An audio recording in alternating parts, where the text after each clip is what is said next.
Quick disclaimer, I got absolutely wrecked by copyrights on the first 2 uploads of this video after working about 7 hours on it, so this is a brand new channel. I am open to suggestions, so if you guys have any favorite creators who make anime content who use clips from the show, please let me know.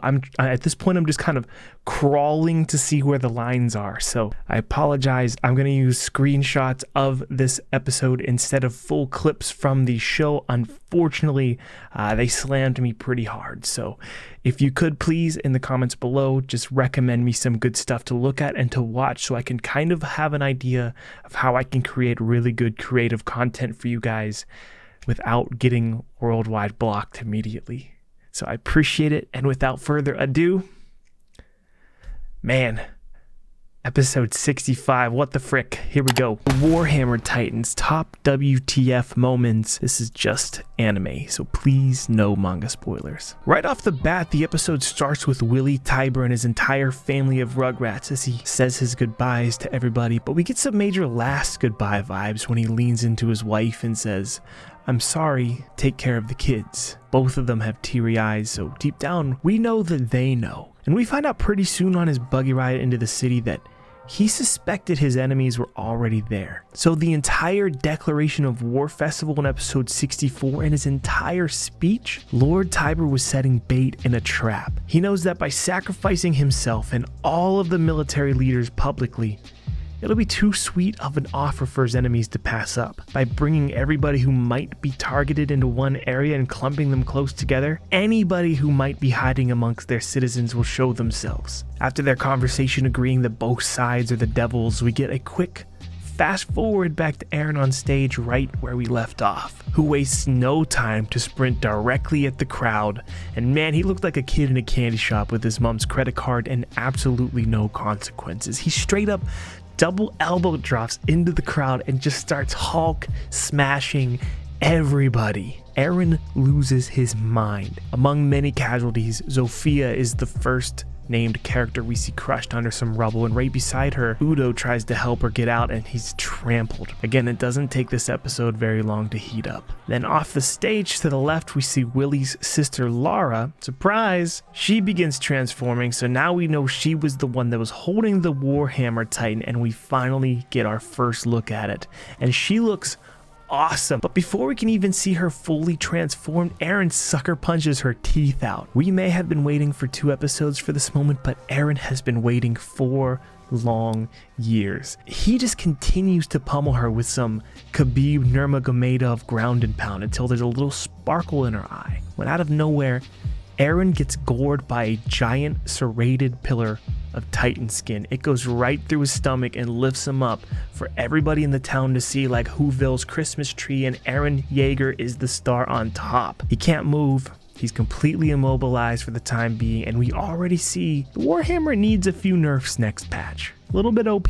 I guess that's what they get for first round draft pick of the Titans. After that, some time passes and it cuts to Peak and Porco, who are still stuck in the pit from last episode, listening to all the commotion from far away. Panzer unit shows up out of nowhere, conveniently discovering them in a hole, but maybe it's not so convenient. This episode is showing us so many times now that Peak, just like Willy, are much more capable and intelligent than I was personally giving them credit for. She was suspicious of the soldiers she was following, so we get another callback to episode 64 when she goes out of her way to hug the Panzer unit. She wasn't just hugging them, she was actually whispering to them to keep a close eye on her and follow her.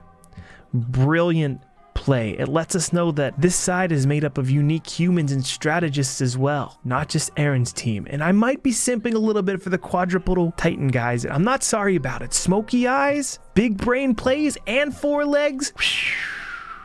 Anyways, meanwhile, Eren is still going at it with the Warhammer Titan, or at least trying to, who now spawns a giant meat tenderizing hammer out of thin air. Turns out, not only can she control things from the ground, but she also has a wide variety of custom weaponry she can create at will. She's literally the Green Lantern of Titan skin. Now Eren's being walked down like a piñata with the hammer, shot with anti-Titan cannons in one swing, takes off both of his arms. She says, "Eren Yeager, do you have any last words?" And he replies to himself, "Now or never, Mikasa."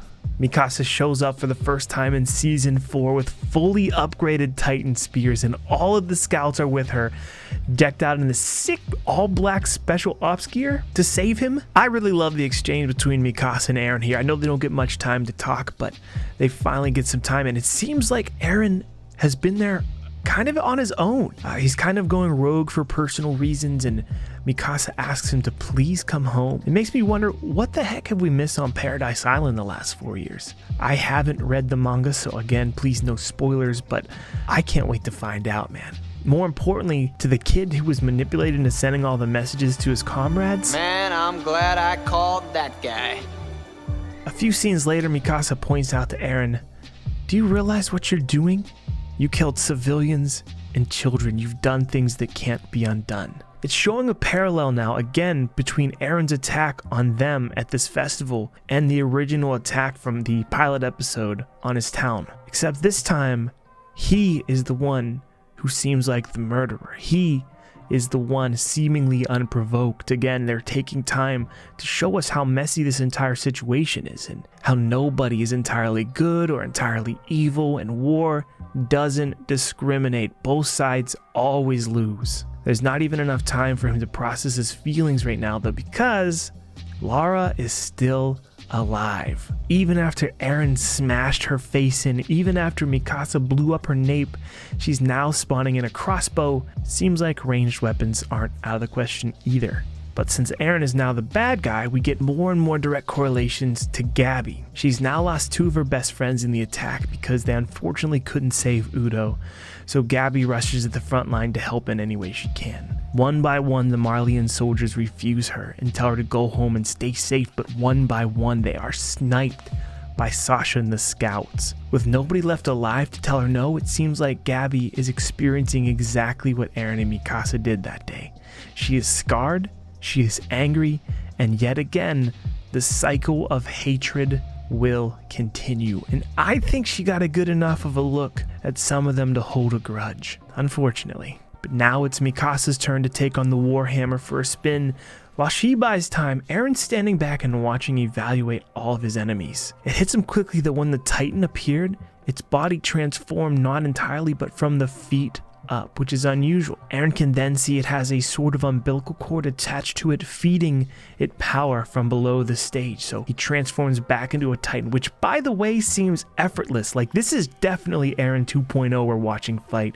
He has full control over a second Titan on this short of a cooldown, even after getting obliterated in his first fight of the evening. Man, what the heck have they been up to? As soon as he yanks the cord off of the power source, the Warhammer deactivates. And lastly, we get a tiny tease that Eren is going to eat the Warhammer Titan and acquire all of its powers, but 8 to Porco.